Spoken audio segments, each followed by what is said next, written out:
Welcome back to the ICA podcast. I'm Steve Prines, and I'm the course author and instructor for our home inspection training program. I thought today we'd talk about what home inspectors actually do on a real inspection. That's a pretty common question we get. There are some misconceptions about what home inspection is all about, so I think it'd be worthwhile in today's podcast to go through the steps, talk about what home inspectors do and what they don't do, or what they may optionally do. But first of all, a home inspection is not a building code inspection per se. It is certainly a function and safety inspection, but it's not a building code inspection. Many times when a home inspector takes a call from a potential client, that's one of the first things the client will ask. I want to make sure the house is up to code. Are you going to check all that stuff? Well, the reason we don't specifically do building codes as home inspectors is because codes do vary from town to town and from county to county.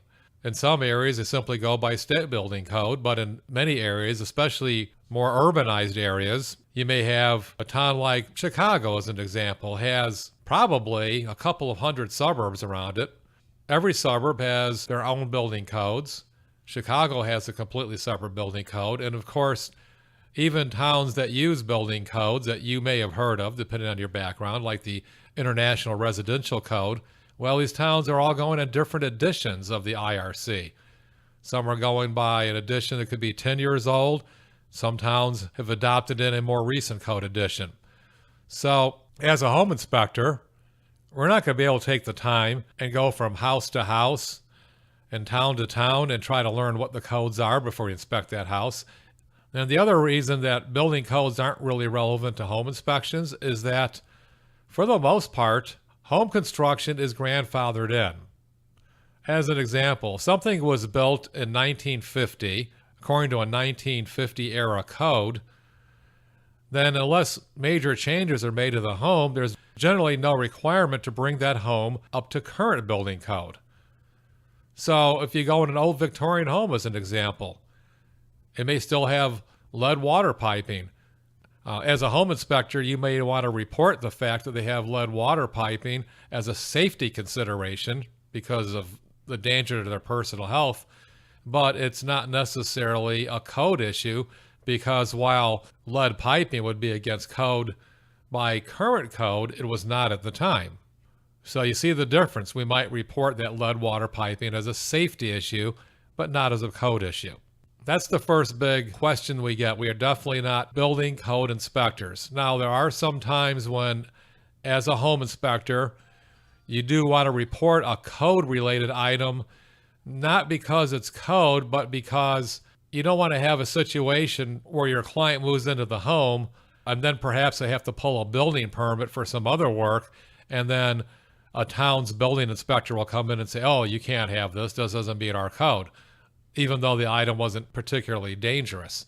There are times that you may sort of skirt the code issue as a home inspector, but what we typically do is, instead of saying this item is against code, we might say that we noticed something that was not in conformance with current practice or not in conformance with local practice. And then you can tell your client on the side, well, this doesn't meet building codes. I don't do building codes, but here's the reason I'm telling you this. And give them an opportunity, if they choose to call that local town's building department and ask them whether that item is against code or not against code or how big of a deal it would be. Now, as a home inspector goes through the house, most inspectors use a certain order, and that's certainly what we teach in the ICA program. We teach an outside-in and top-down process. And then you should really repeat that for every home inspection that you do. And I think most home inspectors probably follow an order similar to what we teach. Specifically, we teach home inspectors to go around the exterior of the home, then do the roof, then do the garage, whether that's an attached or detached garage, and then go inside the home, starting at the highest level and working your way down. Typically, the highest level would be the attic. And now whether or not you want to specifically look for the attic hatch and start there, or simply start the top floor and then do the attic hatch when you find it, that's fine too. You work your way down through the home, and if there's a basement or crawl space, most inspectors like to do that last. It's very important, especially if there's a dirt floor crawl space, to do that last after you've run a lot of water in the home because you're looking for leaks. So if you were to do the crawl space before you did the rest of the house, you might not see the dripping pipes that occur after you've run water or flushed toilets. And obviously you want to make sure you find that stuff for your client. During a home inspection, it's typically better to have your client with you if possible. That way, as you find defects, you can point them out to your client. You can have a discussion about them. Your client can ask some questions. And it's also great to have the client there because the client gets a chance to see what you do. They get a chance to see how hard you've worked for them. And in fact, later on, the fact that your client's been there during the whole inspection, that can certainly make things easier later on if for some reason your client thinks maybe you didn't find a defect. When the client is not there during the home inspection and they move into the home, they may or may not read the report carefully. Maybe you did find a defect, maybe you didn't, but I can tell you from experience that you get far more complaints from clients that were not at the home inspection than from clients that were at the home inspection. And not to say that you should get that many complaints to start with, but what I'm simply trying to point out is you will get a higher percentage of clients complaining when they weren't there and they really didn't see what you did. So you want the client there to walk through the home as you do the home inspection. You want them right there with you. You can point things out to them. And then at the end of the inspection, you get a chance to sort of wrap things up with the client, make sure all their questions have been answered. You can take an opportunity to go back and look at things one more time if that's what the client would like to do. And then you move on, and if you have another inspection scheduled for that day, you move on down the road for the next inspection, or you go back to your home or office and you get the report completed. For a home inspection, report delivery typically should be by no later than the following morning.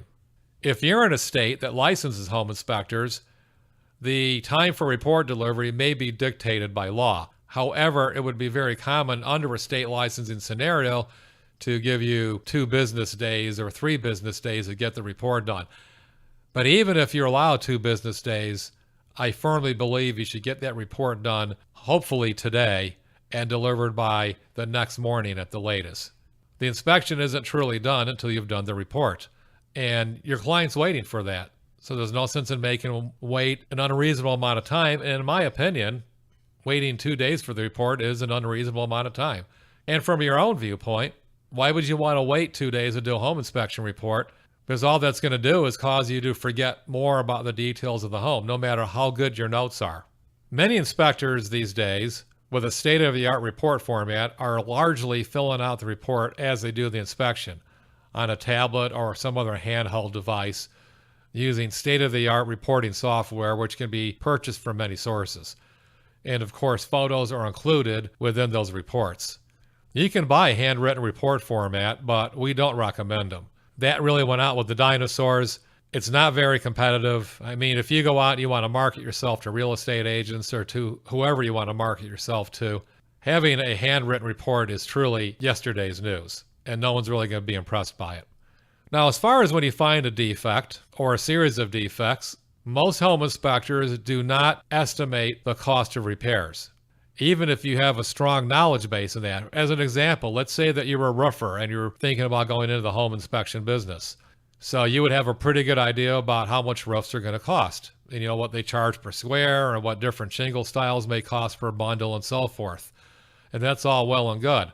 But sticking with that same scenario, as a roofer, you would also know that the prices for doing a roof vary throughout the year. Roofers typically quote higher prices before the onset of winter, especially in northern climates, because so many people are trying to get their old crummy roof replaced before winter starts. You know, the other thing that can happen, as you would know if you're a roofer, sometimes you're slower, you price jobs a little bit cheaper. Sometimes you're overwhelmed with work. Well, obviously, it's human nature that your prices get a little bit higher. So you can see where I'm going with this. It's probably not a good idea to give your client any type of a cost estimate for repairs. It's really best to simply refer them to the proper tradesperson. And again, sticking with this roofing scenario, if you're a roofer, no matter how much you know about a roof, on a home inspection report, you would simply recommend further evaluation by a qualified roofing contractor. and then leave it up to your client to bring out the contractor or contractors of their choice and have them provide cost estimates for repairs. That's really the way the home inspection standards of practice, which are provided by the three major home inspection associations, that's really what those standards of practice are set up to do, to simply have the home inspector refer the defects that they find to the appropriate tradesperson and let those tradespeople come in and tell your client how much these repairs are going to cost or how long these repairs may take and so forth. So we typically don't estimate costs. Now, having said that, there are some home inspectors that do include cost estimates in their reports. If you want to, you can. I would certainly be careful with it. You don't want to get yourself into trouble. Now, in that same school of thought, we probably do not want to recommend specific tradespeople for repairs. So when you find a defective furnace in your report, you would say that you recommend further evaluation by a qualified heating contractor. That's probably all that you should say. You should not tell the client on the side, hey, my friend Harry, he's a great heating contractor. You really ought to bring him in here.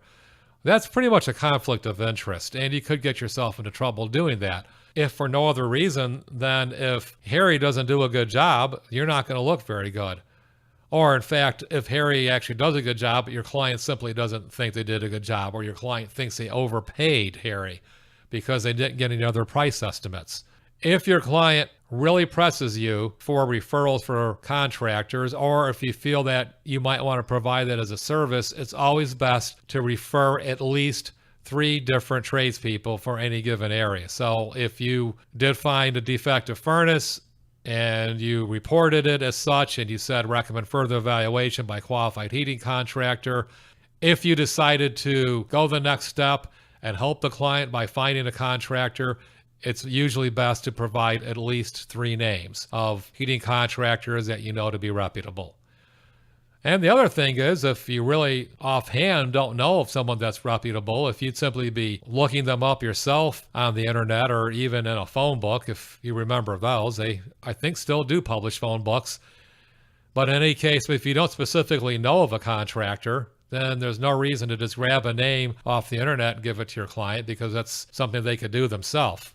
I would only refer people that I know personally to be very good contractors. And again, I would refer no less than 3 or even 4 or 5 or however many you have. That way you're leaving it up to your client to decide who they want to get. And again, if they think that particular contractor is overcharging them or didn't do a good job, they can't hold that against you quite as much because you gave them several names and they picked the one that they felt most comfortable with. Well, that about covers today's topics. If you have a question or topic that you would like to have us include in a future podcast, just send it to podcast@icaschool.com. That's podcast, PODCAST, @icaschool.com. Thanks for listening to the ICA podcast.